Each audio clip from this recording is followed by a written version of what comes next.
इस वक्त की एक जो बड़ी खबर आ रही है वो पाकिस्तान से आ रही है। पाकिस्तानी संसद की कार्यवाही स्थगित कर दी गई है। 3 अप्रैल तक ये कार्यवाही स्थगित कर दी गई है। तो ऐसे में इसका क्या, अब देखिए मतलब यहां पर निकाले, क्योंकि देखिए हम यहां पर देख रहे हैं कि पिछले इतने दिनों से पाकिस्तान में जो ये राजनीतिक संकट चल रहा है और इस संकट को लेकर तमाम जो बैठकें हैं, तमाम जो रैली है, तमाम चीजें, ऑफर्स भी दिए जा रहे हैं, डील भी की जा रही है। यहां पर यह कहा जा रहा है कि अगर आप ये वाला ऑफर स्वीकार कर लेते हैं तो फिर ये डील यहां पर पक्की। फिलहाल जो जानकारी इस वक्त आ रही है पाकिस्तान से, पाकिस्तानी संसद की कार्यवाही स्थगित कर दी गई है। 3 अप्रैल तक ये कार्यवाही स्थगित कर दी गई है। इस वक्त की बड़ी खबर, हंगामे के चलते दरअसल ये जो कार्यवाही है वो स्थगित कर दी गई है। जैसे ही कार्यवाही शुरू हुई पाकिस्तान संसद में, वैसे ही इसे स्थगित कर दिया गया। देखिए आपको बता दें कि उधर इमरान की ओर से, बल्कि उनका जो खास एक आदमी है, ये कहा गया था कि वो दरअसल ये ऑफर लेकर गया कि भाई आप जो अविश्वास प्रस्ताव है उसको वापस ले लीजिए और फिर जो ये विधानसभा है उसे, ये जो नेशनल असेंबली है उसे भंग कर दिया जाएगा। मतलब ये कि चुनाव की प्रक्रिया जो है वो फिर जल्द शुरू की जाएगी। मतलब ये कि समय से पहले ही चुनाव कराए जाएंगे। और जिस तरह की स्थिति इस वक्त पाकिस्तान में बनी हुई है, फिलहाल तो ये जानकारी कि अविश्वास प्रस्ताव पर किसी तरह की कोई चर्चा ही नहीं हुई। इसी खबर पर और विस्तार से हम जानकारी लेते हैं और इसे और समझने की कोशिश करते हैं। इरफान मलिक हमारे सहयोगी इस वक्त जो कि वहां इस्लामाबाद में मौजूद हैं, जुड़ चुके हैं। इरफान, मैं चाहूंगी थोड़ा सिलसिलेवार तरीके से और विस्तार से आप इससे बताएं क्या कुछ रहा।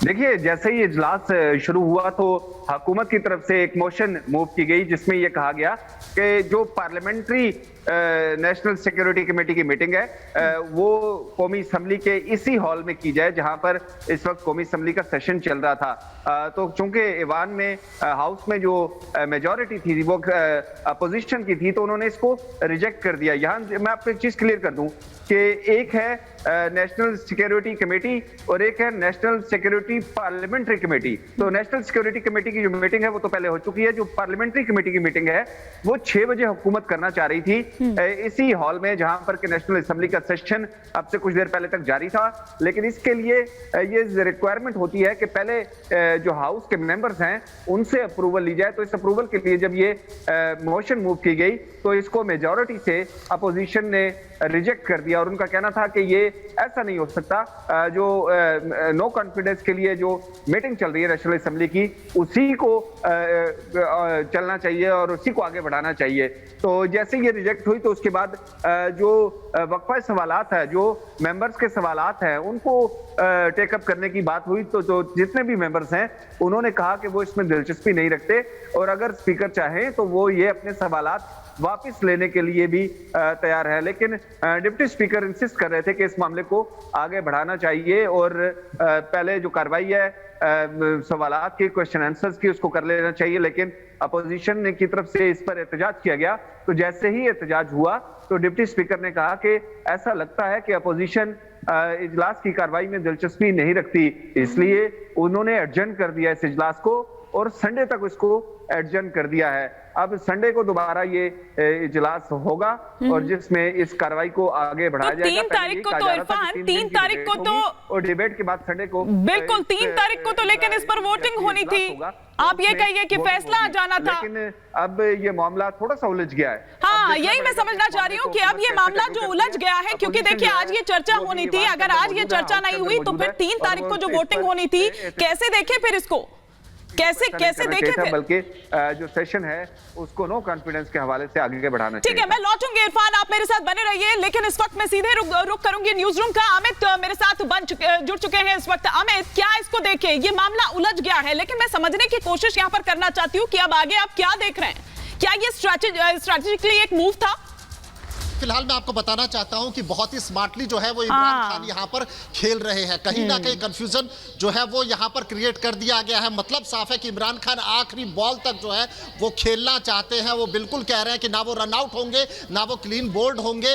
और यही वजह है कि देखिए फिलहाल यहां पर भी जो है 3 तारीख तक जो है वो स्थगित कर दिया गया। जितने भी उनके सांसद हैं जो बागी हैं उनको उन्होंने नोटिस भेजा। नोटिस भेजने का मतलब क्या है कि आखिरी वार्निंग दे रहे हैं। दूसरी तरफ से वो जनता के बीच में भी जा रहे हैं कि देखिए किस तरीके से इंटरनेशनल साजिश है उन्हें हटाने की, यानी कि एक तरफ वो जनता को अपने साथ लेना चाहते हैं, दूसरी तरफ वो कहीं ना कहीं जो उनके बागी सांसद है उस पर भी दबाव बना रहे हैं। अब सबसे बड़ा मूव यहां पर यह होगा कि बाजवा जो आर्मी चीफ है वो किस तरफ जाते हैं। अगर इमरान खान ने बाजवा को मैनेज कर लिया तो कहीं ना कहीं वो अपनी सरकार को बचा भी सकते हैं। फिलहाल उनके पास समय है, और ऐसे में जब विपक्ष लगातार ये कह रहा है कि उनके पास बहुमत नहीं है, अल्पमत की सरकार है, सरकार किसी भी समय गिर सकती है, ऐसे में इन्होंने एक बात ये भी कही कि अविश्वास प्रस्ताव जो है उसको खारिज कर दिया जाए और संसद जो है उसको भंग कर दिया जाए, यानी कि इलेक्शन हो जाए। तो कहीं ना कहीं इमरान खान जो है वो बहुत स्मार्टली यहां पर खेल रहे हैं। तो मतलब आप ये कह रहे हैं कि अभी भी गेंद जो है वो कहीं ना कहीं नंबर्स ना होने के बावजूद इमरान के पास है, क्या आप ये कह रहे हैं? बिल्कुल, देखिए, और फिलहाल देखिए जो समय है वो कुछ समय उनको जरूर मिल गया है। अब ऐसे में अगर वो नंबर जुटाने में कामयाब रहते हैं, मुझे ये